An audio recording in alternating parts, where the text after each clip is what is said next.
Halo selamat malam, partai-partai koalisi Indonesia Maju diproyeksi tidak sejalan di Pilkada Serentak 2024. Partai pentolan koalisi Gerindra dan Golkar berhadap-hadapan di pemilihan Gubernur Banten, Lampung hingga terlibat tarik-menarik Ridwan Kamil maju di Jakarta atau Jawa Barat. Koalisi Indonesia Maju yang didengungkan sebagai pemersatu tampaknya tak bisa menyatukan kepentingan partai-partai anggota koalisi. Bahkan yang ironi, anak dan menantu Presiden Jokowi justru dijajaki oleh partai di luar koalisi Prabowo. Apakah ini menjadi pertanda koalisi Prabowo pecah di Pilkada 2024? Bersama saya Rifana Pratiwi akan membahasnya selama 1,5 jam ke depan dalam Political Show.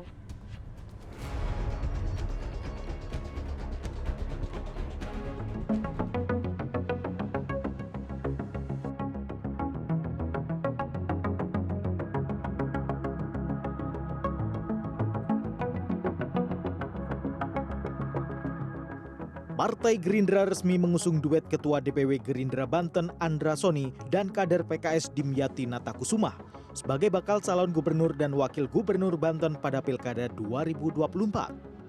Partai-partai pengusung Andra Dimyati disebut sebagai Koalisi Banten Maju. Dikutip dari akun Instagram pribadi Ketua Harian DPP Partai Gerindra Sufmi Dasko Ahmad menuliskan pada caption, "Bersatu kita akan menang dalam Koalisi Banten Maju."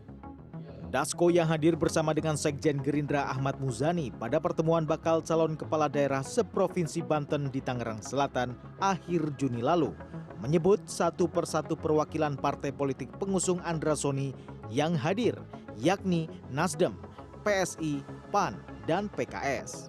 Sementara PKB dan P3 tidak hadir, namun Dasko mengklaim telah menyertakan dukungan. Koalisi Banten Maju diperkirakan akan berhadapan dengan Partai Golkar yang mengusung mantan Wali Kota Tangerang Selatan, Airin Rahmidiani, sebagai bakal calon gubernur. Sebelumnya, Ahmad Muzani di Komplek Istana Kepresidenan Jakarta Jumat lalu mengatakan akan membicarakan perihal Koalisi Indonesia Maju yang tidak satu suara di Pilkada 2024. Sementara itu Partai Golkar tengah menjajaki duet politikus Golkar Airin Rahmidiani dengan Ketua DPD PDI Perjuangan Banten Ade Sumardi di Pilgub Banten. Waketum Golkar bidang pemenangan pemilu Ahmad Doli Kurnia menegaskan pihaknya mengunci posisi Airin sebagai bacagub. Terkait komunikasi di Koalisi Indonesia Maju, Doli memprioritaskan bersama dengan Koalisi Indonesia Maju. Namun dia tidak menutup kemungkinan kalau konsolidasi Koalisi Indonesia Maju di Pilkada 2024 tidak berhasil, Golkar akan melakukan pendekatan ke parpol lain. Tidak sejalannya Koalisi Prabowo di Pilkada 2024 kemungkinan juga terjadi di Pilgub Jawa Barat. Ketua DPD Partai Golkar Jawa Barat Aceh Hasan Zazili mengatakan partainya saat ini tengah melakukan survei internal yang kedua untuk mendalami elektabilitas serta potensi kadernya Ridwan Kamil untuk kembali melaju dalam Pilgub Jawa Barat mendatang.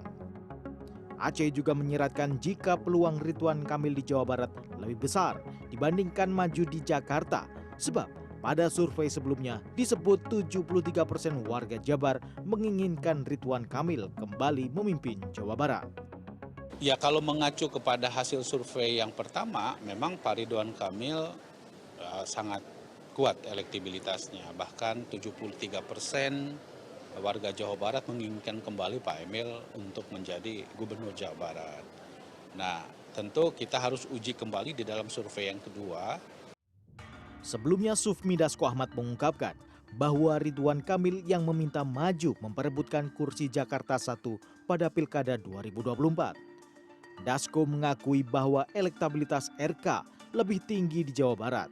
Namun, dia menekankan RK sendiri yang pada saat itu meminta untuk maju di Jakarta. Dasko mengungkapkan Gerindra memberikan rekomendasi kepada RK untuk maju di Pilkada Jakarta berdasarkan rapat dengan Koalisi Indonesia Maju. Sementara itu pada 28 Juni lalu Ahmad Muzani menyebut Gerindra akan mengusung kader sendiri untuk maju di Pilkada Jabar. Muzani tak menyebut nama yang akan diusung Partai Gerindra. Namun kuat dugaan Partai Gerindra akan mengusung politikus Partai Gerindra Deddy Mulyadi di Pilkada Jabar. Lembaga Survei Indikator Politik Indonesia melakukan simulasi tanpa keikutsertaan Ridwan Kamil. Simulasi ini dilakukan bila politisi Golkar ini tak maju di Pilgub Jawa Barat dan memilih maju di Jakarta. Hasil survei menunjukkan politisi Partai Gerindra Deddy Mulyadi menang secara telak atas siapapun lawan yang disodorkan di Pilkada Jawa Barat. Survei ini dilakukan pada akhir bulan Juni dengan 1.214 responden yang merupakan warga Jawa Barat dan dilakukan lewat telepon. Alasan Partai Golkar untuk mempertahankan Ridwan Kamil di Jawa Barat sangat masuk akal.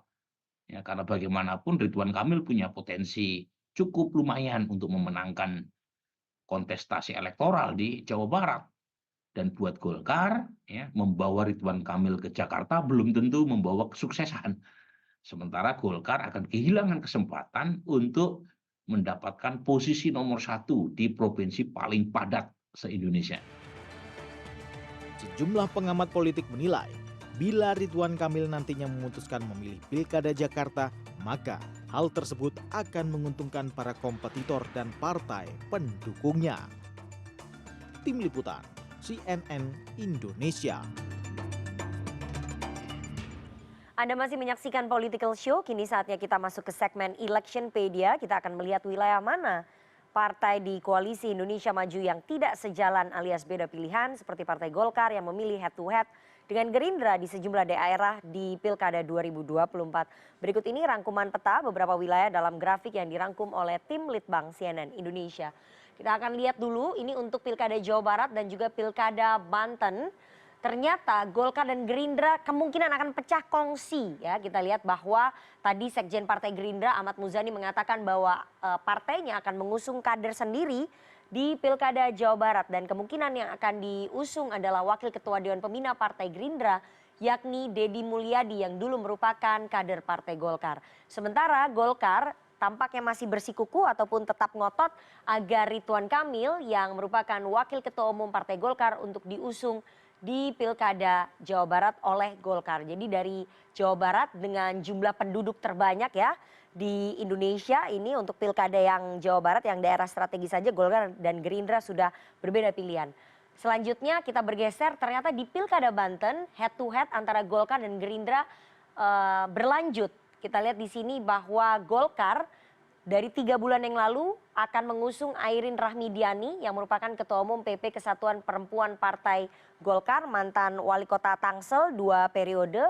Jadi sudah pasti pecah kongsi karena Gerindra bersama dengan koalisi 6 partai lainnya membentuk koalisi super ataupun koalisi besar dengan 7 partai mengusung Andra Soni yang merupakan Ketua DPD Partai Gerindra Banten. Jadi di Pulau Jawa sudah ada 2 daerah yang head to head antara Golkar dan Gerindra. Jadi Koalisi Indonesia Maju kemungkinan akan pecah kongsi di Jawa Barat dan juga di Banten. Kita lihat slide selanjutnya.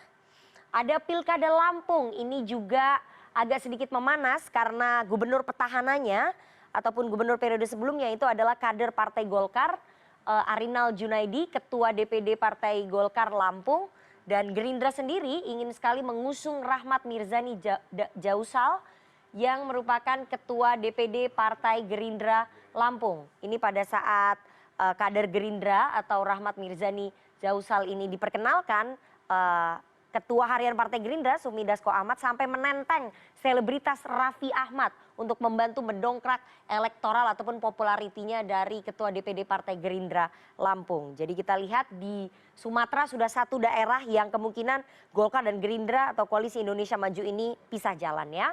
Bagaimana dengan di Pilwalkot? Kita lihat di Pilkada Kota Tangerang Selatan. Menarik sekali bahwa mantan Wakil Gubernur DKI turun kelas menjadi calon Wali Kota Tangsel Ahmad Riza Patria, Ketua DPD Partai Gerindra Jakarta diusung oleh Partai Gerindra berpasangan dengan komika Marcel Widianto. Tapi kan Gerindra kursinya nggak cukup ya di Tangsel ya. Kita lihat apakah partai lainnya mendukung, tampaknya sudah ada beberapa partai lain yang juga mendukung. Nah sementara kita tahu bahwa petahananya ini adalah Benyamin Daphni, politisi Partai Golkar, dan Pilar Saga Iksan, keponakannya Airin Rahmidiani, ini dinastinya Atut. politisi Partai Golkar dua-duanya, dan Golkar sudah hampir pasti mengusung pasangan petahana Benyamin Daphni dengan Pilar Saga Iksan. Untuk Pilwalkot di Tangsel saja masih beda pilihan antara Golkar dan Gerindra ya. Itu tadi beberapa daerah yang berpotensi untuk berbeda, masih ada daerah lainnya seperti Sumatera Selatan, kemudian beberapa daerah di Sulawesi yang kemungkinan Golkar dan Gerindra akan head to head ataupun berhadap-hadapan. Nah, bagaimana dengan perolehan kursi DPRD di Provinsi Jawa Barat? Kita lihat bahwa Gerindra ada 20 kursi, PKS 19 kursi, Golkar 19 kursi, PDIP 17 kursi, PKB 15 kursi, Demokrat 8 kursi, Nasdem 8, PAN 7, P3 6, dan PSI 1. Kesimpulannya tidak ada partai yang memperoleh 20% dari jumlah kursi DPRD karena totalnya ada 120 kursi. Kalau dari segi elektoral kita lihat bahwa di surveinya Ridwan Kamil itu masih di atasnya Deddy Mulyadi yang juga kader Gerindra ya. Kita lihat perolehan kursi lainnya. Perolehan kursi DPRD Provinsi Banten. Gerindra ini di 14 kursi, ketat sekali. PDI Perjuangan juga 14 kursi, Golkar 14 kursi, ini tiga-tiganya sama ya. PKS 13 kursi, Demokrat 11 kursi, PKB 10 kursi, Nasdem 10 kursi, PAN 7, P3 4, dan PSI 3. Kesimpulannya sekali lagi tidak ada partai yang memperoleh 20% dari jumlah kursi DPRD, sehingga dari total 100 kursi, partai-partai ini harus berkoalisi di Pilgub Banten atau di Pilkada Banten. Kita lihat, ini adalah slide yang terakhir, perolehan kursi DPRD Kota Tangerang Selatan. Ternyata Golkar tinggi sekali ya, 11 kursi, PKS 9 kursi, PDIP 7 kursi, Gerindra 6 kursi, PKB 5 kursi, Demokrat 4, PSI 4, PAN 2, Nasdem 1, P3 1. Kesimpulannya hanya Golkar yang bisa mengusung calonnya sendiri, makanya Golkar pede sekali di Pilwalkot Tangsel mengusung petahana Benyamin Daphni dengan Pilar Saga Iksan. Total ada 50 kursi di DPRD Kota Tangerang Selatan. Kalau dilihat dari tadi petanya di beberapa wilayah di Jawa yang cukup strategis, ternyata Golkar dan Gerindra yang merupakan motor utama dari koalisi Indonesia Maju beda pilihan, agak sulit untuk disatukan. Bahkan Presiden Jokowi sudah memanggil ketua umum Partai Koalisi Indonesia Maju, tapi tampaknya nggak mempan. Nanti kita akan tanya apakah koalisi Indonesia Maju atau koalisinya Pak Prabowo retak di Pilkada Serentak 2024. Bersama dengan para narasumber yang sudah hadir di studio, tapi kita harus jeda terlebih dahulu. Jangan kemana-mana, tetap bersama kami di Political Show.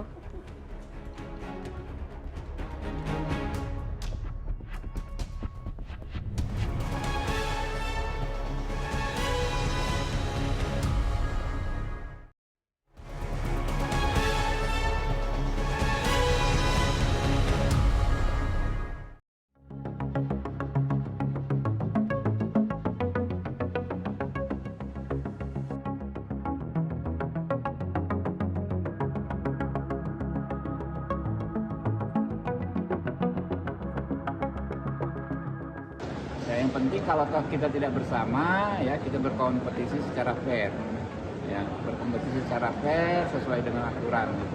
Saya kira yang namanya kompetisi ya memang pasti beradu kuat lah ya, orang yang menang kan. Terutama di antara partai-partai yang cenderung bisa membentuk poros sendiri, punya kader yang elektabilitasnya tinggi, dan pasti persaingan akan terjadi di antara mereka.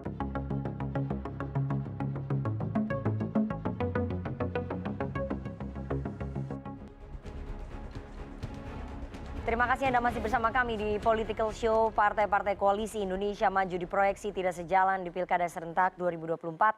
Partai pentolan koalisi Gerindra dan Golkar berhadapan-hadapan di Banten, Lampung, hingga terlibat tarik-menarik Ridwan Kamil maju di Jakarta atau Jawa Barat. Koalisi Indonesia Maju yang didengungkan sebagai pemersatu tampaknya tak bisa menyatukan kepentingan partai-partai anggota koalisi.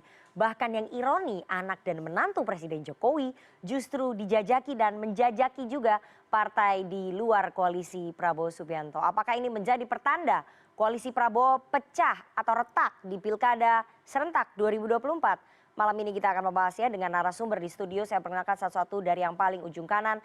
Ada Bendahara Umum Projo atau Pro Jokowi, Panel Barus. Selamat malam Bang Panel. Malam. Daihartnya Pak Jokowi, ada Ketua Malam. DPP Partai Solidaritas Indonesia, Dede Prayudi. Selamat malam Mas. Selamat malam Mbak Nana. Ada mantan Wagub, sekarang jadi Cawalkot, Ketua DPD Partai Gerindra DKI Jakarta Ahmad Riza Patria. Saya harus komplit. Selamat malam, Assalamualaikum. Waalaikumsalam. Ada Ketua DPP Partai Golkar, Dev Laksono. Selamat malam, Mas Dev. Pendukung Jokowi juga sama dong, harus disebut. Oh ya, enggak, kemarin dukung Jokowi.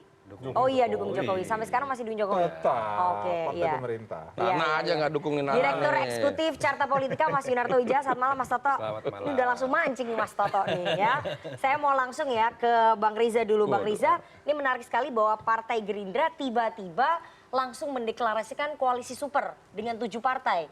Mengusung Andra Soni dan juga Dimyati Natakusuma di Pilkada Banten atau di pemilihan Gubernur Banten. Pertanyaan saya, kenapa sih Gerindra dengan Golkar pecah kongsi di Banten? Nggak pecah. Kalau nggak pecah kan bersatu. Yang bilang pecah tuh Nana. Iya, nggak bareng. Yang pertama Nggak bersama. adalah setiap partai ya punya keinginan agar kader-kader terbaiknya tampil Oke. dalam perhelatan kontestasi politik, apakah di Pilpres, apakah di pilkada, bahkan di caleg-caleg di setiap dapil. Itu normatif biasa dan harus seperti itu. Alhamdulillah Partai Gerindra berhasil di Pilpres Pak Prabowo. Ya, oke. Terpilih, insya Allah dilantik 2024, 20 Oktober bersama Mas Gibran.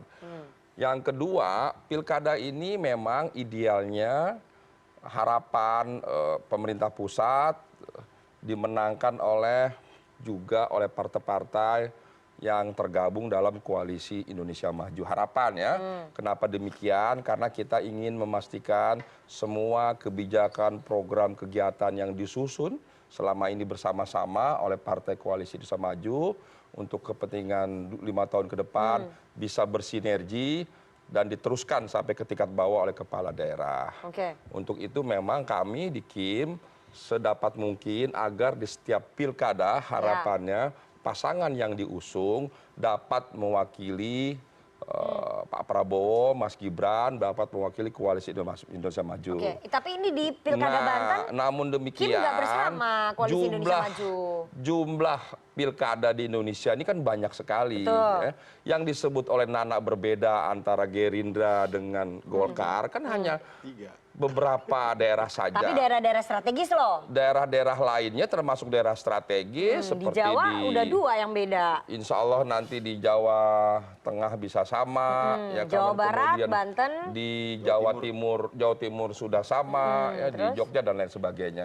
Jadi sekali lagi itu biasa, tidak mungkin. Justru aneh kalau semua pilkada tuh sama gitu.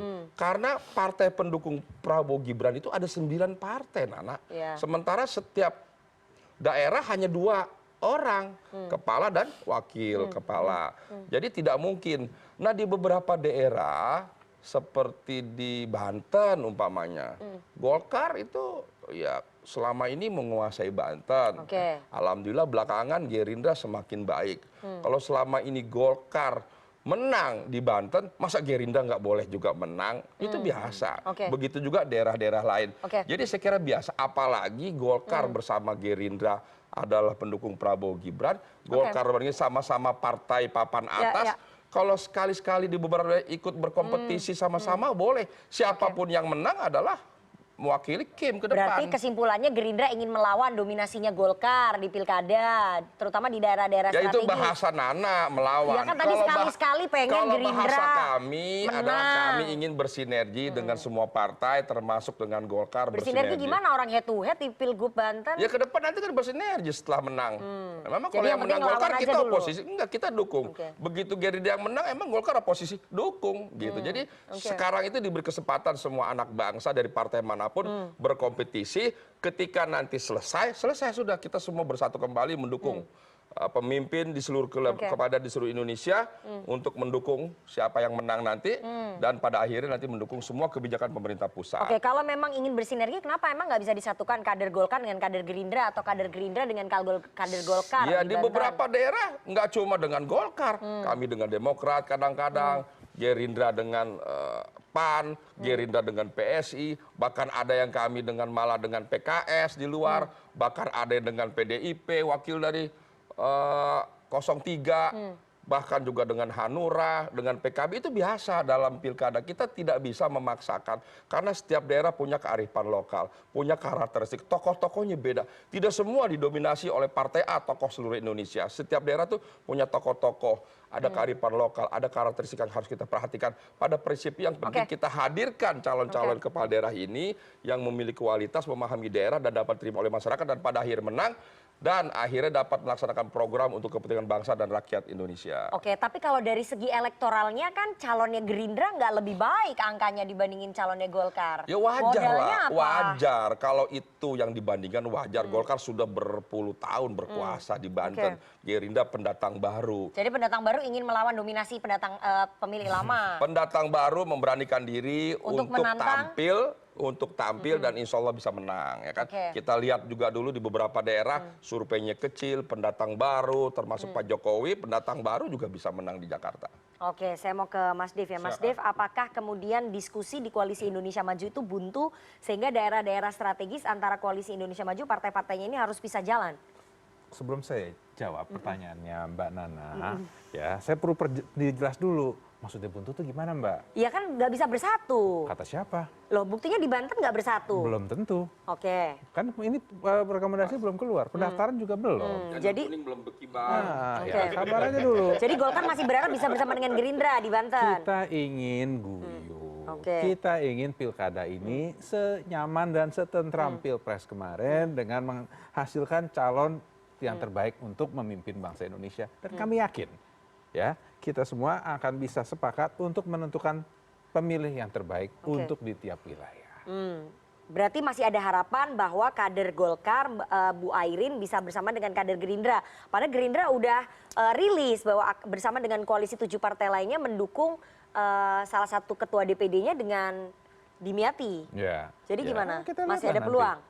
Selama pendaftaran itu belum selesai, belum ada yang mendaftar kan juga sekarang. Pendaftaran juga belum dibuka, baru mulai dibuka tanggal 27, ya, tunggu aja nanti sampai tanggal 27. Tapi prinsipnya Golkar masih ingin bersama dengan Gerindra. Kita ingin bersama dengan rakyat Indonesia. Oke, masa nggak mau sama temennya, ini kan satu koalisi. Sama satu bangsa aja mau, apalagi teman satu koalisi.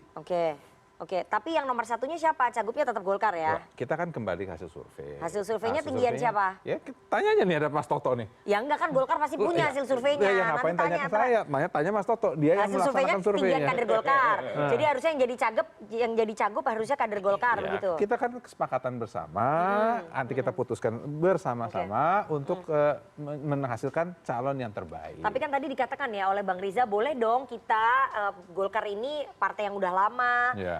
Sudah lebih kuat dominasinya, boleh dong kita sebagai partai baru kemudian menantang, nggak apa-apa. Nah kan demokrasi, demokrasi siapa juga kalau udah punya tiket ya silahkan maju. Kalau Mbak Nana pun bisa dapat tiket juga pasti diizinkan maju. Siapa yang melarang?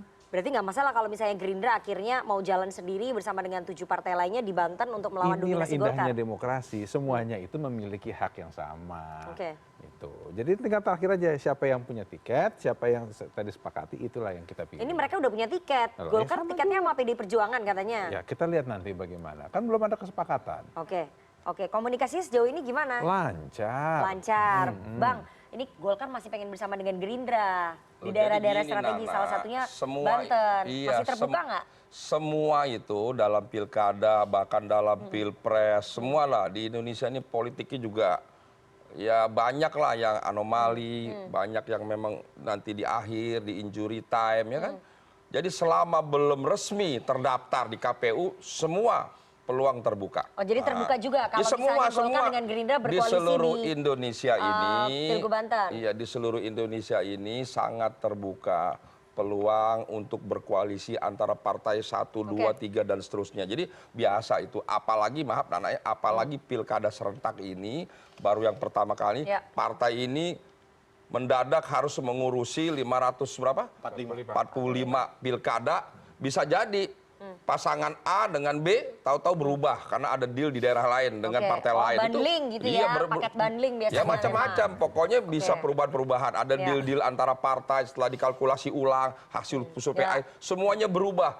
Jadi apalagi di antara kami dalam koalisi yang selama ini sudah bekerja keras bersama-sama memenangkan Prabowo Gibran, sangat mungkin berkoalisi di semua lini. Tapi namun demikian kan juga rasanya hampir nggak mungkin juga kalau 100% sama. Tapi di daerah-daerah strategis maunya bareng kan? Iya, tentu keinginan kita semua seperti itu. Oke, Di daerah tapi strategis egonya yang mana yang bisa diturunkan? Yang angka elektoralnya lebih rendah atau gimana? Atau partai pemenang Pilpres harus cagup?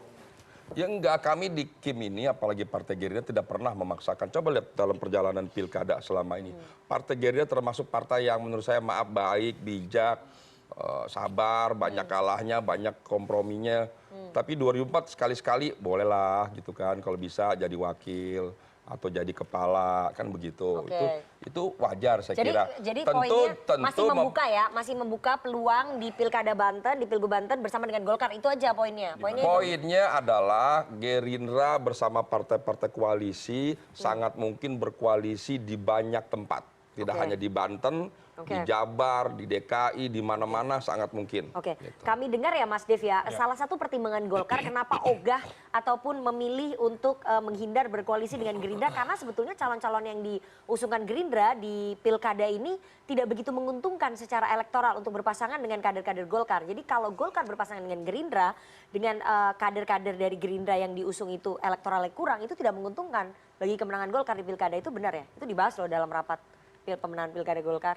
Kata siapa? Informasi yang kita dapat begitu. Informasi Makanya kita dari mana? tanya konfirmasinya. Informasi dari mana? Wartawan kan harus menjaga kerahasiaan narasumber. Sebaiknya tanyakan aja langsung ke sana. Enggak, pertanyaannya betul nggak itu bahwa secara elektoral bahwa kader-kader Gerindra itu angkanya kurang menguntungkan kalau Golkar dibandingkan dengan kader Golkar. untuk menentukan posisi pencalonan semuanya kita kan pertama kembali ke survei. Oke, elektoral ya. Elektoral. Terus kedua kita lihat juga PDLT, prestasi, dedikasi, loyalitas dan tak tercela. Terus juga kita lihat juga faktor-faktor lain ya, misalnya ada korelasi dengan partai lain kah? Apakah misalnya dia sudah bawa surat dukungan dari partai lain. Ya hal ini semua menjadi pembobotan untuk kita menentukan calon. Jadi bukan hanya satu dua aspek yang kita lihat, tapi melihat secara holistik. Oke, jadi kalau misalnya kader-kader dari Partai Gerindra secara elektoralnya kurang atau tidak menguntungkan, Golkar gimana?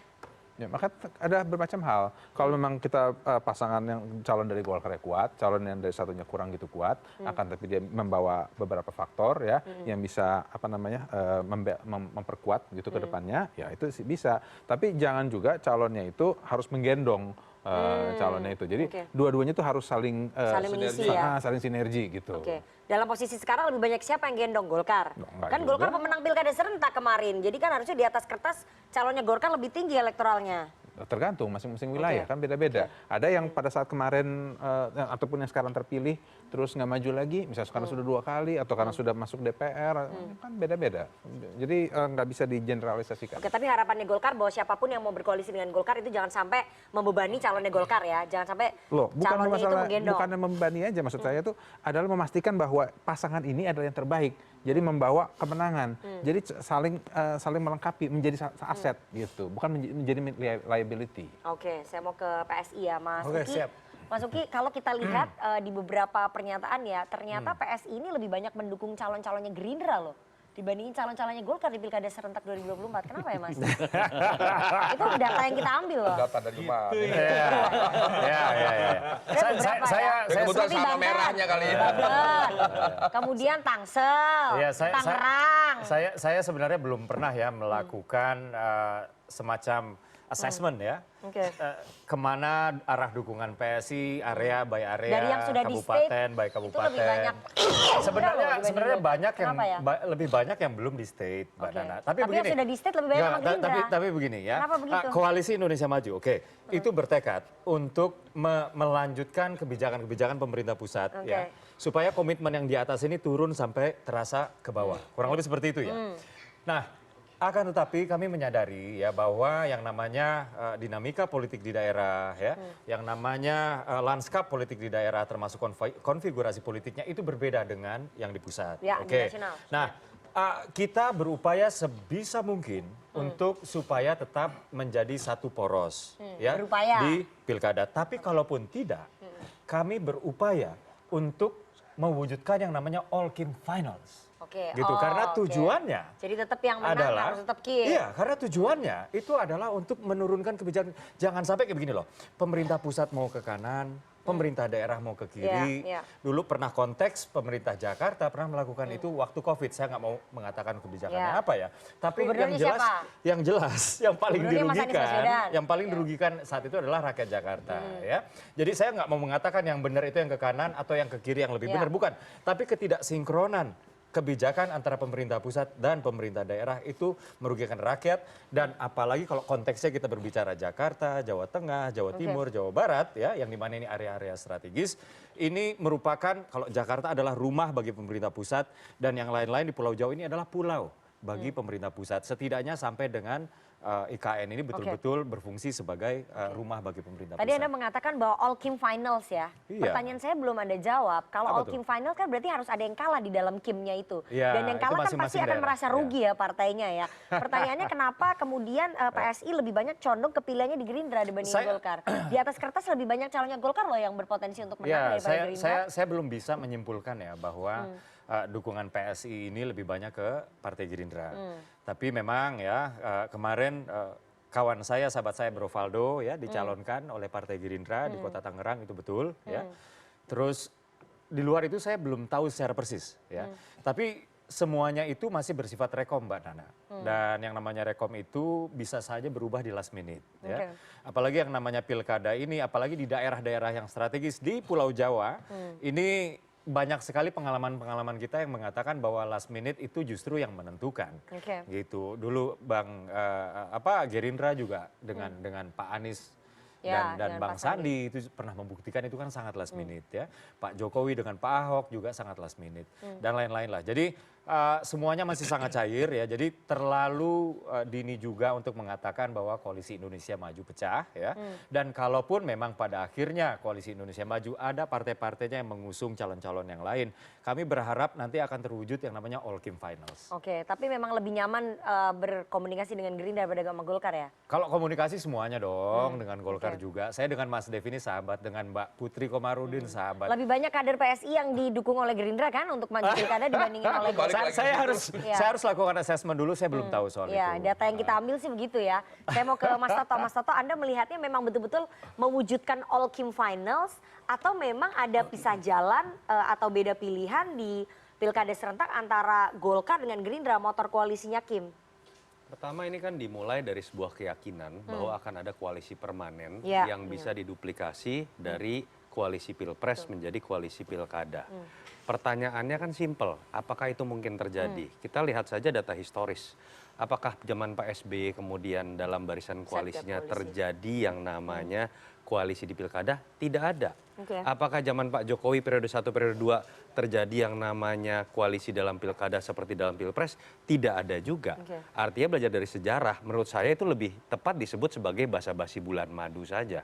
Kalau kita analogikan orang baru kawin, itu pasti bilangnya adalah sampai meninggal pun saya tidak akan melepaskan Anda, tidak akan berpisah dan segala macam. Tapi fakta empirisnya adalah angka perceraian dan perselingkuhan tetap ada dalam dunia gitu ya. Itu yang sekarang sedang terjadi. Kenapa? Simple.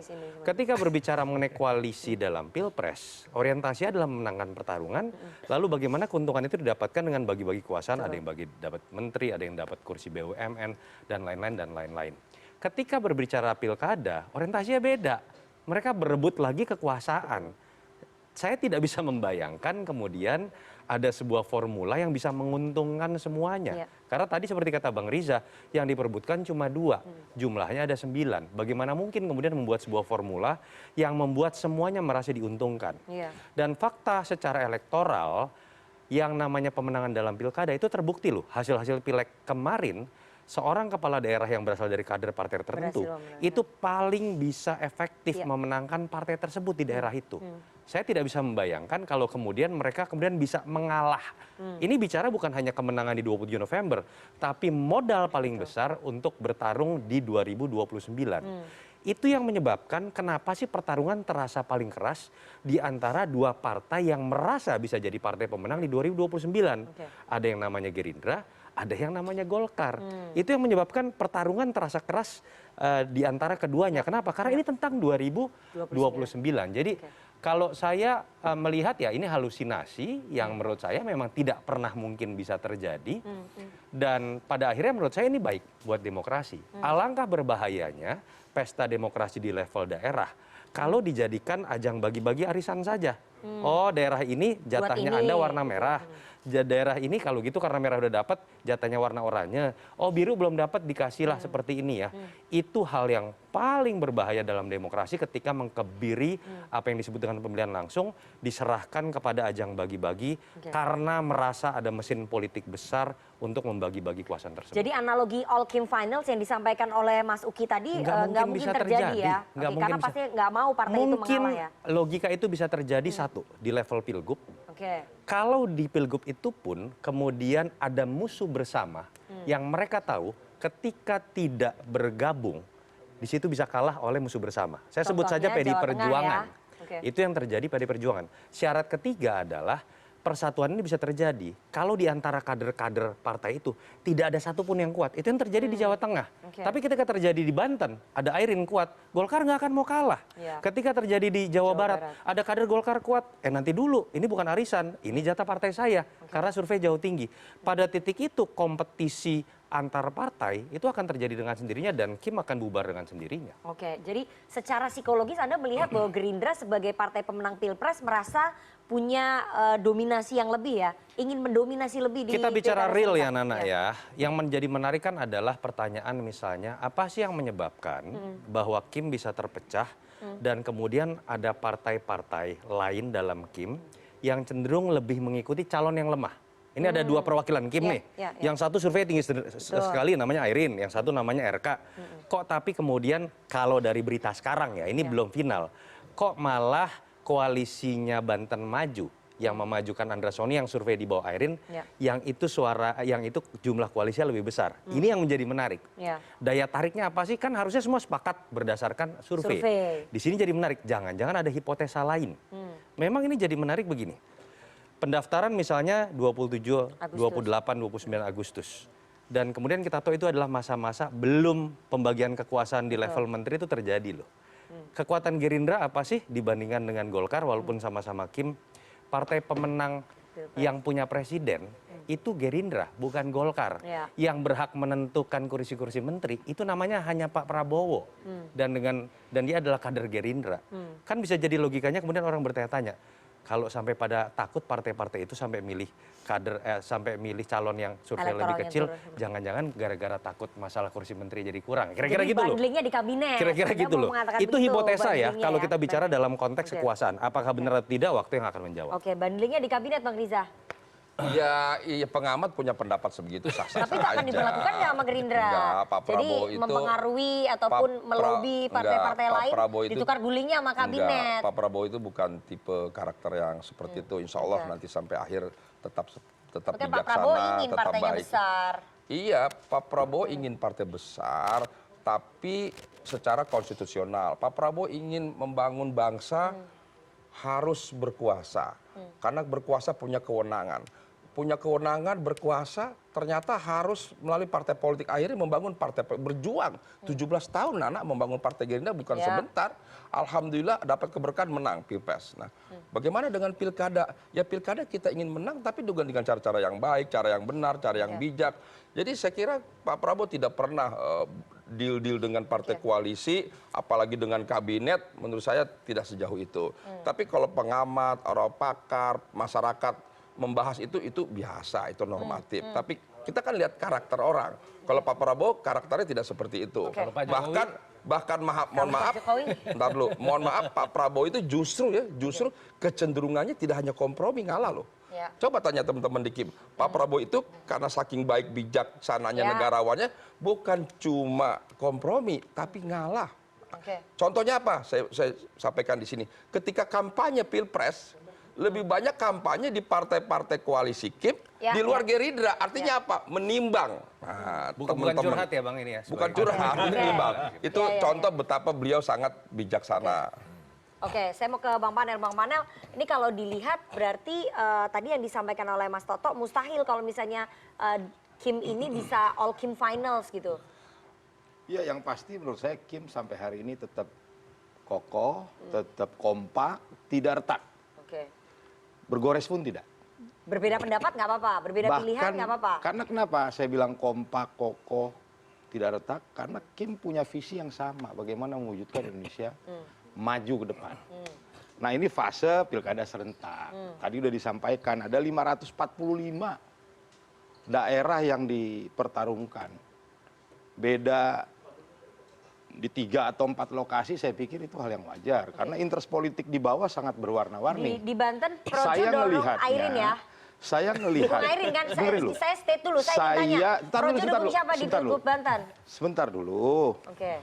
Saya melihat malah kalau Kim punya 2-3 calon itu artinya over surplus dari Kim. Jadi siapapun yang maju? Berarti Kim punya Kim namanya. Berarti Kim punya kader-kader terbaik di wilayah itu. Oke. Bukan Sekarang saya retak, tanya, bukan berkah. Projo dukung Gitu siapa loh. di Pilgub Banten? Dukung Airin kan? Kemarin udah di state.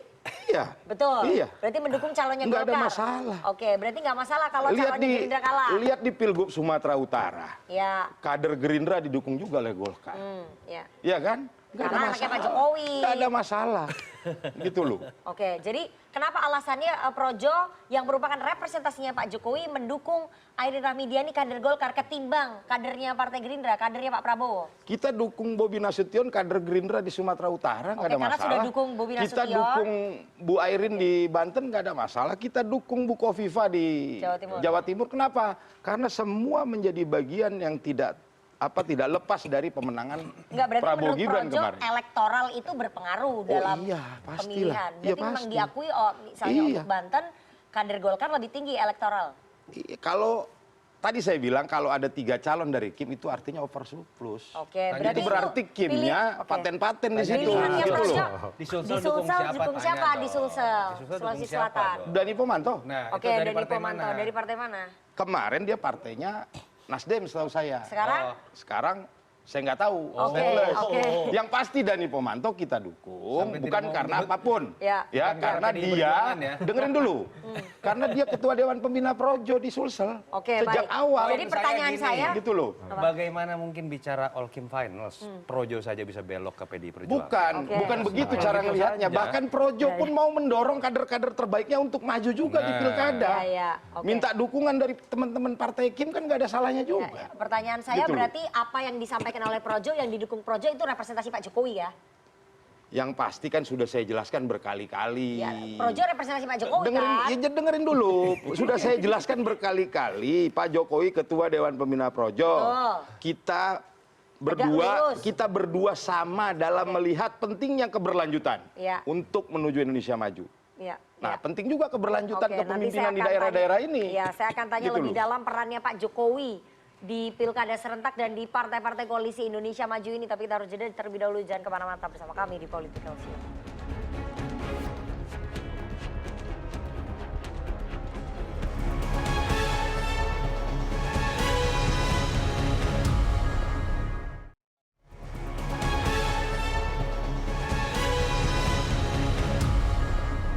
Kalau yang Terima kasih Anda diusulkan- masih bersama kami di Political Show dan kita akan lanjutkan perbincangan kita dengan para narasumber. Saya akan kembali lagi ya ke Bang Panel Baldus selaku Bendara Umum Projo. Bang Panel, ini kita tahu ya bahwa Presiden Jokowi kan beberapa saat yang lalu memanggil Ketua Umum partai-partai Koalisi Indonesia Maju ke Istana untuk konsolidasi pilkada. Jadi kalau bisa koalisi itu 4+1 itu udah ada. Saya nggak Kan Pak tahu. Jokowi sudah mengakui. Iya, saya nggak Pak tahu itu Zulkifli kalau Hasan juga sudah manggil-manggil. mengakui dipanggil Presiden bahas pilkada. Anda nggak ikut pertemuan nggak apa-apa. Iya. Ketum-ketum itu udah mengakui.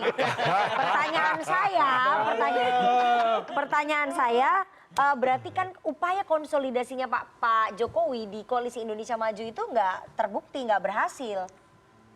Buktinya nggak partai-partai, tahu itu. iya buktinya partai-partai Golkar, Gerindra itu bisa pilihannya beda-beda. Iya, saya nggak tahu bahwa Pak Jokowi ngumpulin partai-partai di Iya. istana tanggal berapa. Tapi kan tadi Anda mengatakan bahwa Kim supaya sama-sama. Apa yang diomongin saya nggak tahu. Oke. Gitu loh. Tapi kalau ditanya Projo dengan Pak Jokowi, dia ketua Dewan Pembina. oke. Jadi kita ketemu lah di keyword, di kata kunci keberlanjutan, penting. Nah, pilkada serentak ini adalah distribusi kekuasaan di daerah, jadi itu juga penting keberlanjutan di daerah. Oke. Yang nantinya diharapkan tadi kata Bang Rija sejalan dengan kebijakan-kebijakan di pusat, gitu loh. Projo dukung kader Gerindra ada. Projo dukung kader Golkar ada. Projo dukung kader bukan Golkar, bukan Gerindra, ada PSI ada. Di Lampung, kemungkinan di Lampung kita kader PD dukung. Perjuangan juga ada. Kita dukung Gerindra PSI di situ mungkin ya, gitu loh.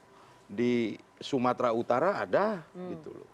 Dan semua yang berkomunikasi dengan Projo dan bisa jadi ya tokoh-tokoh daerah tersebut belum punya atau belum punya dukungan dari partai politik, pasti Projo akan menyarankan mereka untuk berkomunikasi terlebih dahulu dengan partai-partai. Oke, pertanyaan Pasti saya, itu. upaya konsolidasinya Pak Jokowi terhadap Kim untuk pilkada serentak berarti ya nggak semudah itu. Buktinya partai-partai ini beda pilihan di pilkada. Iya, yang diharapkan semudah itu tuh apa? Yang dibilang semudah Kan bisa itu apa? berbagi katanya, dibagi. Jadi jangan semuanya gitu. dominasi Golkar. Jadi Gerindra dikasih, Demokrat dikasih. Maksudnya berhasil konsolidasi itu 545 seragam gitu. Ya enggak. Nanti kalau Kimnya Dibagi. bersatu mengkristal semua di semua lini, nanti lawan kota kosong. Nggak jadi demokrasinya berkualitas, kata Toto tadi. Kan begitu. Gitu loh. Jadi tetap harus disisakan. Misalnya di Sumatera Utara udah 8 ini yang dukung Bobi. Jangan sampai PDI nggak majuin calon, itu nggak menarik gitu loh. Mungkin partai-partai itu berpikir berat melawan mantu presiden. Ya, nah itu juga membuktikan bahwa keluarga Pak Jokowi tanpa didukung PDI juga ternyata didukung banyak partai gitu loh. Itu fakta gitu loh. Nanti kita cek setelah Pak Jokowi udah nggak menjabat ya. Apakah masih dapat dari dukungan dulu dari juga partai-partai semua itu? orang ngomongnya nanti kalau udah mau turun juga pasti turun. Popularitas ternyata nggak turun-turun. Itu cara berpikir linier. Orang-orang yang begitu pasti kalah, pasti gagal gitu loh. Oke. Mbak Nana, boleh. Kayaknya masih panas hati ya. Mbak Nana, boleh saya tambahin sedikit Iya, ya? silakan. Jadi pertanyaannya itu kan seolah-olah Pak Jokowi yang memanggil ya. Memang Pak Jokowi memanggil. Seolah Pak Jokowi yang memberikan instruksi ya. Tapi faktanya yang ada itu adalah begini. Kalau memanggil memberikan instruksi, ini akan menjadi linear dengan Pak Jokowi juga seolah-olah menyodorkan nama Mas Kaisang. Makanya ini agak sensitif buat saya. Jadi yang benar itu adalah kayak gini, Koalisi Indonesia Maju itu selalu berkomunikasi secara intensif. Saya hari Senin bertemu Mas Kaisang dan beliau menyatakan beliau ketemu seminggu sekian kali dengan Bang Dasko. Ya, untuk membicarakan transisinya kah dan lain-lainnya kah gitu ya, dan di situ nggak melibatkan Pak Jokowi sama sekali. Pertanyaan saya, nah apabila kemudian Pak Jokowi ya bertemu dengan Kim, termasuk PSI juga kadang-kadang bertemu dengan Kim bahkan semenjak 2014, itu kaitannya dengan berkonsultasi. Nah konsultasi inisiatif kami sendiri, ya dipanggil itu berbeda konotasi ya. Kalau dipanggil maka dia inline dengan Pak Jokowi memberikan instruksi, maka inline dengan Pak Jokowi menyodorkan nama. Nah inilah yang harus kita luruskan dulu persepsinya. Pak Jokowi tidak pernah cawe-cawe dalam artian urusan partai mempartai ini, dan Pak Jokowi sudah sering banget memberikan statement di media bahwa itu urusan partai.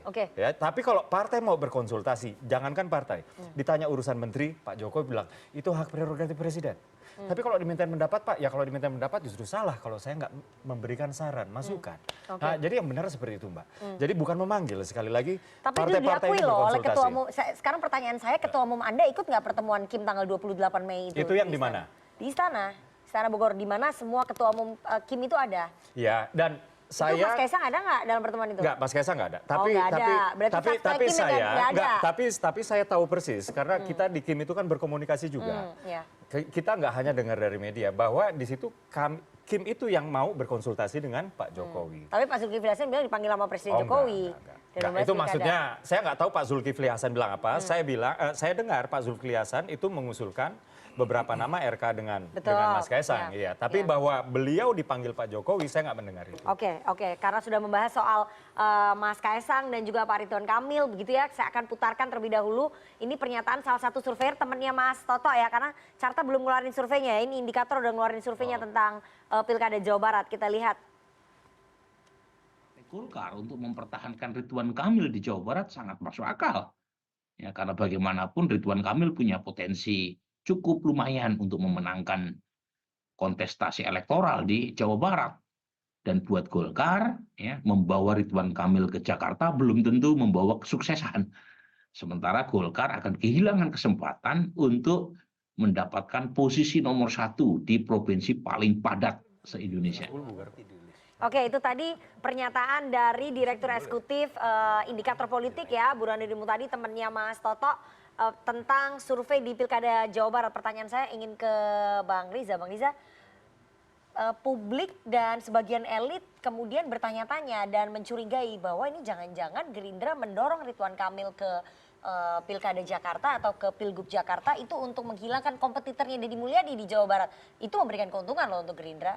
Jadi yang pertama sekali lagi ketika Gerindra ya, Bang Dasko menyampaikan Gerindra mengusung, mencalonkan, merekomendasikan Bang Emil, nggak ada hubungannya dengan Jawa Barat, nggak ada hubungan dengan Kang Deddy. Kebetulan saja posisi Kang Deddy di bawah Kang Emil ya. Nggak, dalam politik nggak ada kebetulan, Bang. Enggak, ini kan kebetulan posisi seperti itu. Artinya kalaupun Kang Deddy di bawah sekalipun juga tetap ini dibawa ke sini gitu. Jadi apakah posisi Kang Deddy dekat sekali, sedang atau jauh itu nggak ada hubungan. Kami hanya melihat bahwa DKI termasuk provinsi yang penting bagi keberlanjutan ke depan karena transisi dari DKI ke IKN itu menjadi penting. Belum lagi hal-hal yang lain ya. Apalagi DKI epicentrum dan sebagainya. Jadi penting dan kami melihat bahwa salah satu calon yang potensial didorong ya sementara ini yang ada yaitu Kang Emil. Sama gubernur di Jawa Barat, punya prestasi sebelumnya wali kota, Jawa Barat dengan DKI sangat dekat, komunitas Jabar juga banyak di DKI. Jadi banyak faktor lah kenapa Gerindra melihat bahwa Kang Emil boleh nih dibawa ke DKI Jakarta. Pertanyaan saya menguntungkan dong buat Gerindra kalau Kang Emil nggak ada di Jawa Barat? Menguntungkan nggak buat Deddy Mulyadi dan Gerindra? Ya tentu kalau hitungan kalkulasi menurut berdasarkan survei itu tidak salah kalau ada berpendapat seperti itu. Tapi sekali lagi saya setuju tadi Bung Dev tadi bahwa kita ini coba deh, saya juga ingin mengajak, kemarin kita udah diskusi juga. Ke depan ini kalau kita ingin mengusung satu pasangan calon, jangan selalu hasil survei dijadikan satu faktor utama. Itu faktor setuju. Mari ke depan dalam era demokrasi ini kita siapkan ya kader-kader terbaik yang punya kualitas yang kita pastikan ketika menjadi kepala daerah ya mohon maaf bangsa ini maju, daerah maju dan tidak ada korupsi.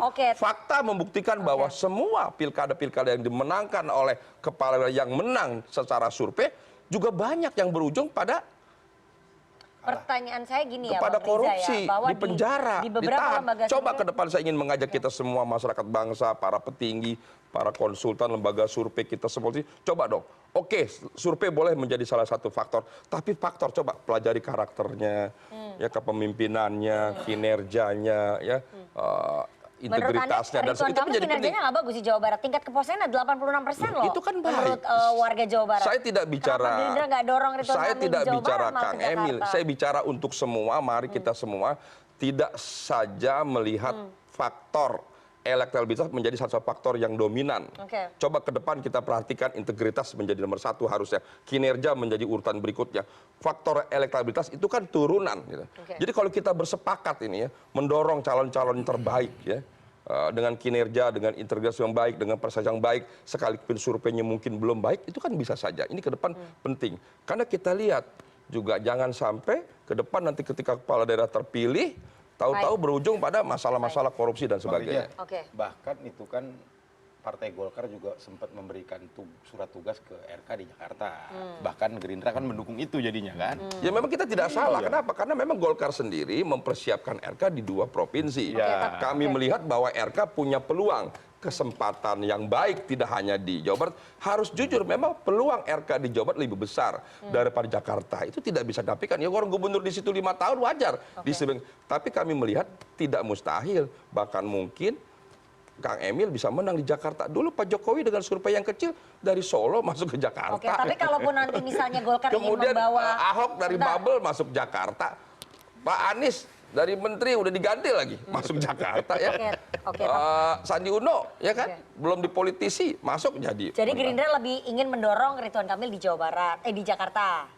Kami bukan ingin memaksakan kehendak, kebetulan saja penerawangan kami, penglihatan kami, calon yang kami anggap baik, yang bisa berkompetisi di Jakarta untuk melawan calon-calon yang ada adalah Kang Emil. Sederhana saja gitu. Jadi nggak usah berlebihan dihubungkan dengan Kang Deddy supaya mulus, kemudian memaksakan Kang Emil di Jakarta. Enggak, ini kan pendapat. Pada akhirnya apa? Pada akhirnya yang memutuskan satu Kang Emil sendiri sebagai pribadi. Pada akhirnya Golkar yang kami hormati. Pada akhir Kim yang kami hormati. Jadi kami sangat menghormati. Sekali lagi Pak Prabowo orang yang baik, yang bijak, yang negarawan, diserahkan nanti pada keputusan bersama. Dan Kim sedang mengkalkulasi supaya Jakarta dan Jawa Barat menang. Oke, Bang Dev, bahwa berdasarkan penerawangan Gerindra ya, ini Ridwan Kamil bisa nih punya peluang untuk menang di Jakarta. Tapi dari survei internalnya Partai Golkar dilihat bahwa peluang kemenangannya lebih tinggi di Jawa Barat dan itu menguntungkan untuk Partai Golkar. Ya kan juga bisa menguntungkan untuk pemerintahan yang berikutnya, gitu kan. Kalau kita pasti menang di Jawa Barat, kenapa masih coba-coba, gitu kan. Kalau misalnya kemungkinan besar menangnya di Papua Barat, ya pasti kita dorong di Papua Barat. Ngapain dorong ke Kalimantan Tengah, gitu kan. Nah, ya pasti aja. Nah, dan nantinya kan juga harus ada kesepakatan semuanya. Ya, baik dari Golkar ataupun juga para mitra-mitra yang lainnya. Oke, jadi untuk Golkar sendiri lebih aman, lebih safe kalau misalnya Ridwan Kamil didorong ke Jawa Barat, meskipun nanti akan head to head dengan Deddy Mulyadi ya. Tadi kan saya udah bilang, yang pasti belum tentu head to head. Belum tentu. Bisa juga bergabung. Lo kayaknya lebih dari ketua umum. Oke, Golkar pengen mau tapi Ridwan Kamil dengan Deddy Mulyadi. Yang penting paketnya ini pasti menang. Daripada coba-coba terus akhirnya daripada coba-coba ke daerah lain, nggak dapat dua-duanya. Oke. Nah, lebih baik kita dorong yang pasti menang. Gitu. Oke. Tapi Golkar nggak merasa ini ya, kok Gerindra ini ngotot sekali mendorong kadernya, mendorong kader Golkar untuk ke partai mana yang nggak Pilgub ngotot? Jakarta. Partai mana yang tidak ingin memastikan kader-kadernya semua mendapatkan posisi terbaik? Justru kalau nggak salah tuh partai. Iyalah, ngapain kita berpartai kalau kita nggak bisa dapat posisi? Kita berpolitik berpartai apa? Untuk mengejar posisi. Posisi untuk apa? Untuk melayani rakyat. Saya ingin tanya lagi ya, berarti penegasan untuk pemerintahan ke depan berarti Golkar nggak masalah melepaskan Jawa Barat? Enggak, dulu kan kembali lagi kita mundur lagi. Ini yang kita kejar adalah menang, ya menang. Berarti nggak masalah dong yang menang mau Gerindra, mau Golkar, nggak ada masalah. Kita mau menang dulu, mau menang calon-calon yang kita dorong itu pasti yang menang. Partai ingin menang, bukan Kim ingin menang. Jadi partai ingin menang. Lah, ya. Bukan Kim ingin menang. Golkar itu kan adalah bagian dari Kim. Ya, seperti kayak PSI. Jadi Golkar mau nggak ngalah demi Kim menang. PAN, Demokrat. Ya. Kalau Golkar menang, Kim menang. Gerindra menang, Kim juga menang gitu loh. Jadi semuanya pasti menang. Golkar mau ngalah. Oke, saya mau langsung ke Mas Uki ya, Mas Uki. Jadi tadi nggak dijawab nih sama Bang Dev bahwa Golkar mau nggak nih ngalah. Dari tadi pokoknya Kim yang menang, tapi Golkar atau Gerindra nggak dijawab tadi yang mau ngalah. Tapi saya ingin tanya bahwa di tengah-tengah soal Ridwan Kamil tarik-menarik ke Jakarta atau ke Jawa Barat, terutama ke Jakarta ya, nama ketua umum Anda itu diuntungkan loh di sini karena infonya akan dipasangkan dengan Iya, bukan Ridwan infonya, Kamil. ini sudah terang-terangan ya, Bang Zulhas yang mengatakan ya, RK Kaisang, kemudian walaupun Bang Zulhas belakangan itu mengatakan Mbak Zita Kaisang ya, dan pokoknya ketua umum Anda diuntungkan lah. Dan sebelumnya PKB juga sudah mengatakan insya Allah Anies Kaisang menang ya. Sebelumnya juga ada di Surabaya, sebelumnya juga ada di Bekasi dan lain-lain ya. Tapi yang jelas ini kan nggak dari PSI ya. Dari PSI sendiri proses internal sedang berlangsung. Jadi di DKI atau yang sekarang disebut DKJ itu baru saja kami menerima rekomendasi dari Jakarta Utara, Barat, Timur, Selatan, juga Kepulauan Seribu, juga pusat ya.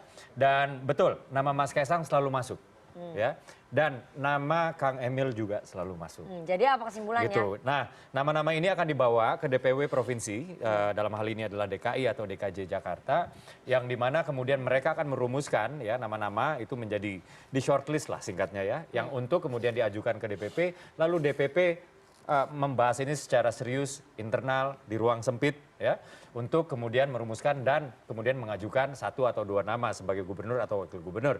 Tapi yang jelas ya, nama Mas Kaisang sudah masuk bursa ya. Pilkada Jakarta. Kalau kemarin-kemarin saya selalu menampik, kita pernah membahas ya, dan sekarang nama Mas Kaisang sudah masuk bursa Pilkada di Jakarta. Pilkada Jakarta di DKI atau di Jakarta ya. Sementara di Jawa Tengah ini DPD tingkat kabupaten kota ini belum menyerahkan hasil rekomendasinya. Jadi kepada lebih DPW Jawa one step Tengah. ahead ataupun lebih satu langkah lebih maju Secara ini kronologis di iya. Jakarta ya. Secara kronologis iya. Cuma kan kita nggak beradu pace. Kita lihat nanti yang mana yang lebih cocok ya, kecocokannya, penerimaan publik kepadanya di daerah tersebut ya, dan lain-lain. Tapi kalau Pan maju di Jakarta pengennya sama Ridwan Kamil ya. Itu belum tentu. Cuman yang jelas nama Kang Emil selalu ada di setiap ya, di situ kan ada 5 plus 1 ya, 5 kabupaten kota plus 1 kabupaten ya. Nama Kang Emil selalu ada. Oke, saya mau ke Mas Toto ya. Mas Toto, Anda melihat bahwa perbedaan pilihan terutama di daerah strategis seperti Jakarta dan Jawa Barat, terutama Jawa Barat ya, antara Golkar dan juga Gerindra ini apakah berpotensi menegangkan hubungan di internal koalisi Indonesia Maju? Atau ini akan menjadi ya biasa aja, bisa guyup gitu nggak mungkin ya? Gini, saya pengen nerusin dulu tadi istilah Bang Riza. Saya sepakat bahwa kita nggak bisa berpatok hanya pada survei. Ada variabel lain yang sifatnya lebih kualitatif. Makanya saya punya konsistensi misalnya ketika ikut mendorong nama yang disurvei tinggi. Tapi kalau dia pernah misalnya menjadi tersangka atau terdakwa korupsi jangan didukung. Kalau itu berbau politik dinasti walaupun survei tinggi juga menurut saya kalau bisa jangan didukung. Termasuk dalam Pilpres. Terkait dengan pertanyaan Nana tadi, ya balik lagi tadi Nana. Kalau bicara tadi, Dave sebenarnya sudah nyeletuk spontannya itu kan adalah tetap dari sisi urutan, ini kan bicara mengenai bagaimana partai ingin menang. Kalau mau ditaruh lagi ada kemudian syarat lainnya adalah sebisa mungkin kader. Itu sudah pasti. Ini logika dalam kaderisasi, bagaimana lanjutan dalam rekrutmen, karir politik, itu seperti itu gitu. Jadi yang saya sebut tadi, halusinasi kalau ada orang mengatakan bisa ada koalisi permanen, apalagi merata begitu ya. Nah, dalam konteks Jabar dengan DKI tadi menurut saya sudah sulit memenuhi sebuah prasyarat bahwa ada koalisi yang kemudian bisa saling bersepakat dan ada yang mengalah di antaranya. Kenapa? Karena sudah ada yang kuat. Kader dari partai tertentu. Yang kedua tidak ada musuh bersama. Beda dengan Jawa Tengah, beda dengan Sumatera Utara misalnya. Jadi menurut saya ya tidak akan dibuka di sini. Pertanyaan Nana itu tentang kartu as. Sesuatu yang ada di panggung belakang semua. Namanya Dave, Bang Riza, panel sama kemudian Uki pasti akan menjawab dengan normatif semua gitu. Tapi ya kita lembaga survei tahu hitung-hitungan ketika kemudian presentasi hasil survei, mereka berbicara mendahulukan kadernya dan sangat menyadari bahwa kemenangan kader ya di daerah tertentu itu pasti akan mengamankan 50% suaranya di 2029. Dan persaingan antara partai yang kemudian sama besarnya itu terasa memang lebih keras. Dan saya menduga pasti dalam pilkada ini pertarungan antara Gerindra dengan Golkar itu yang paling akan terasa. Oke, jadi nggak bisa dinafikan ya. Meskipun polanya pasti seperti dalam konteks konstelasi kekuasaan. Itu akan saling bergesekan ya di pilkada serentak 2024. Tapi saya nanti akan singgung sedikit ya, karena tiba-tiba tadi sore kita lihat pertemuan antara Ketua Umum PSI Mas Kaisang Pangarep dengan Presiden PKS ini katanya solid di Kim, tapi kok masih lirik-lirik dengan partai di koalisi Kim. Tapi kita harus jeda terlebih dahulu, jangan kemana-mana, tetap bersama kami di Political Show.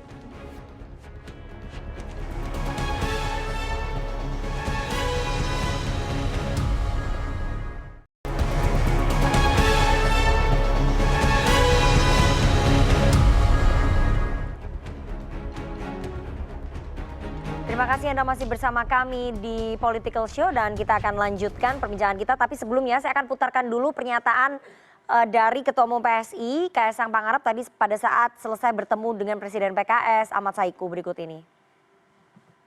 Dan kita sudah ada kerjasama tadi yang seperti saya bilang ada di Banten dan Kabupaten Lebak.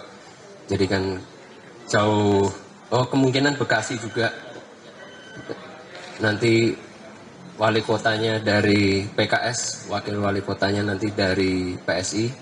Tapi ya itu yang kita sedang jajaki semua, kita saling berkolaborasi untuk kebaikan bangsa ini. Dan saya pribadi juga akan berkomunikasi dengan partai-partai yang lain terkait pilkada. Mengenai saya tadi, Jakarta ataupun Jawa Tengah, sabar. Di forum tadi sudah pasti saya menyodorkan nama saya ke DPP PKS. Koalisi yang akan segera dibangun oleh DPP PKS yang mengusung Pak Anies dan Pak Sohibul itu nanti akan kami bahas kembali di PSI. Tapi ya ini menurut saya pribadi ya Pak Presiden PKS nih sebagai pemenang pemilu di Jakarta punya 18 kursi. Saya rasa sebenarnya nih Pak Presiden PKS ini harusnya menjadi gubernur.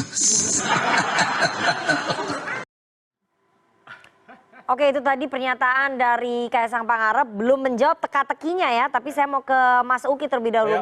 Mas Uki, di tengah ketegangan, saya harus bilang ketegangan, karena meskipun di depan baik-baik saja, tapi ada gesekan antara partai-partai di koalisi Kim di Pilkada Serentak 2024. Justru Ketua Umum Anda, Ketua Umum PSI ini menjajaki komunikasi dengan PKS di luar Kim. Katanya all Kim final. Kenapa harus keluar? Ya, all Kim finals di sini kan yang dimaksud adalah member Kim dengan member Kim di final gitu. Dan sejak awal kayak begini loh, sejak awal itu kalau di PSI ya per se, kami mengutamakan atau partai politik di dalam Kim itu selalu mendapatkan tempat khusus.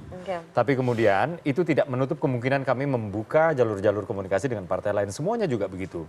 Jadi di Kim itu kami memiliki cita-cita yang sama, yaitu agar pemerintah pusat dan pemerintah daerah itu kebijakannya itu setarikan nafas. Kurang lebih seperti itu ya. Dan itu tidak berarti bahwa Kim itu memang harus di satu poros saja. Kayak gitu. Tapi kita usahakan di satu poros. Kurang lebih seperti itu ya. Jadi nggak tercapai ya. Kurang lebih seperti itu. Ya? Kalau disebut misalnya kayak gini, All Indonesian Finals itu artinya si A melawan si B, si A dan si B sama-sama orang Indonesia, itulah All Indonesian Finals. Yang menang in the end adalah Indonesia. Nah, All Kim Finals yang dimaksud di sini misalnya memang harus ya berkontestasi di sini adalah poros A dengan poros B, yang dimana poros A adalah Kim, poros B adalah Kim.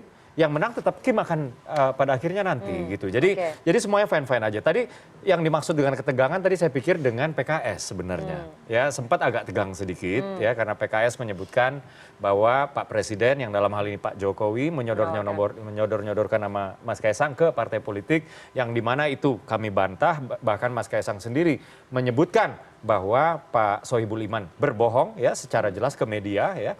Namun kemudian semuanya cair dan ini semuanya demi kebaikan bangsa ini supaya nggak terlalu tegang. Oke, ini jadi datang ke PKS ingin minta dukungan apa di Pilkada Jakarta apa penduduk Jateng? Seperti yang tadi dikatakan ya bahwa Pak Saiku ya mengatakan bahwa Mas Kaisang ini elektabilitasnya gile bener di Jawa Tengah kayak gitu. Lalu dibalas oleh Mas Kaisang bahwa sekelas Pak Saiku ini, pemimpin partai dengan 18 kursi di Jakarta, seharusnya nggak maju sebagai wakil gubernur partainya atau kader partainya. Seharusnya maju sebagai gubernurnya yang dalam hal ini adalah Pak Saiku. Nah, saya sih sebenarnya kalau misalnya PKS kemudian mengiyakan, oke, bisa gitu. Saya akan bisikin Mas Kaisang, udah majuin aja Pak Saiku yuk, kita sama Pak Saiku barengan. Oke, tapi tetap sama Mas Kaisang. Iya, tetap sama Mas Kaisang lah. Oke, jadi PKS sama PSI gitu ya. Kita lihat aja nanti. Jadi apapun daerahnya tetap harus ada pokoknya Mas yang menang Kaisang. adalah Partai Kim lah. Oke, ya saya mau ke Bang Riza dulu. Bang Riza, bagaimana kemudian Gerindra merespon tadi manuvernya dari PSI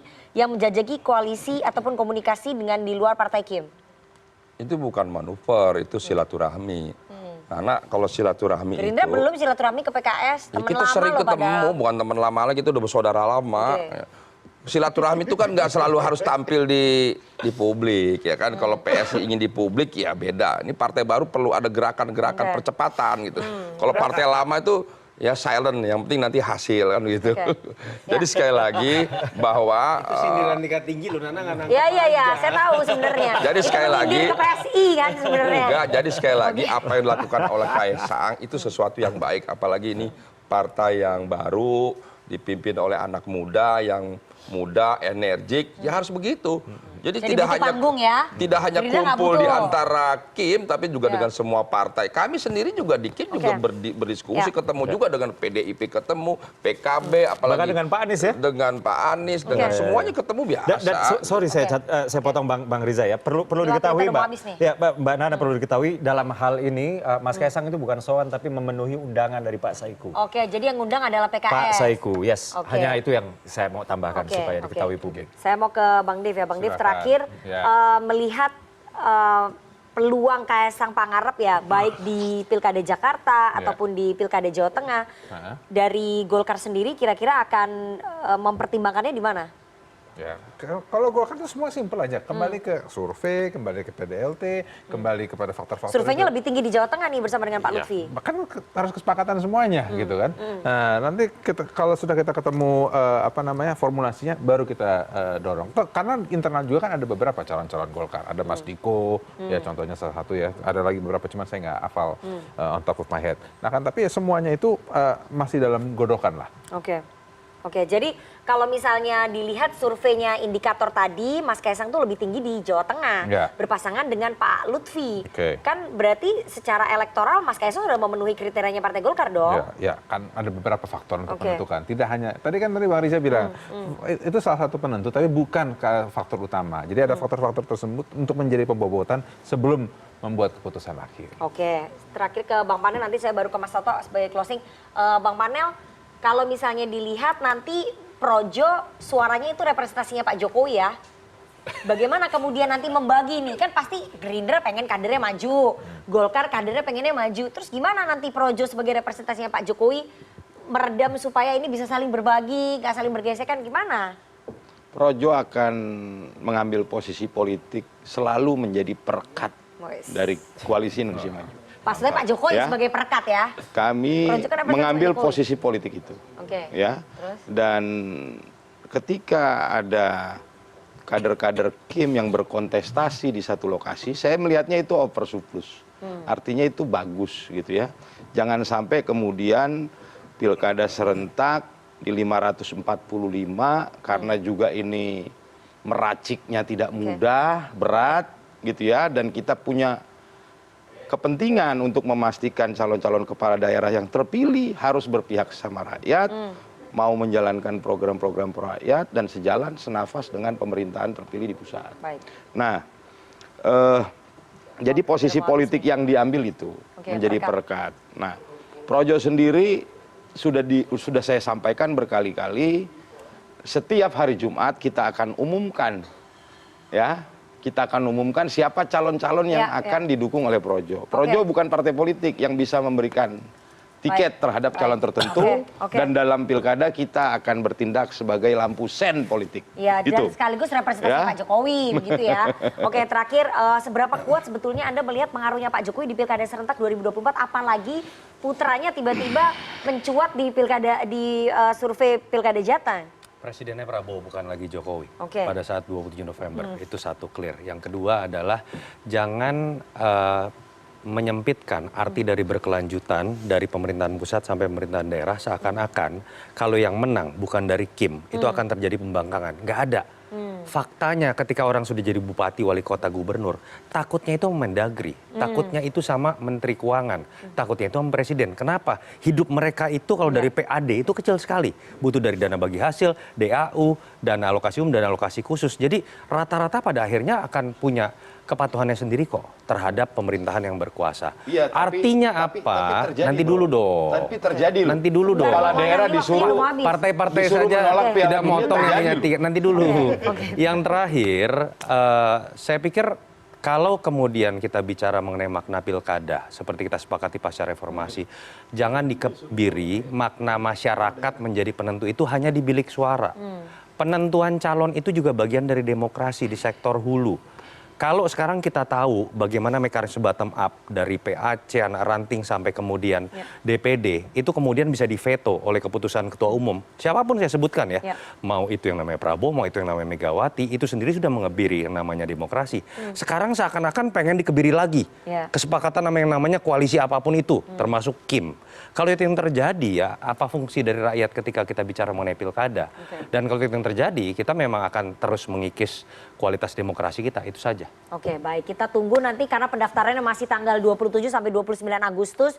Kita akan lihat bagaimana apakah betul-betul all Kim finals, bahwa semua partai-partai di koalisi Indonesia Maju akan bisa beriringan kemudian memenangkan kontestasi pilkada serentak, karena belum tentu politik itu cair.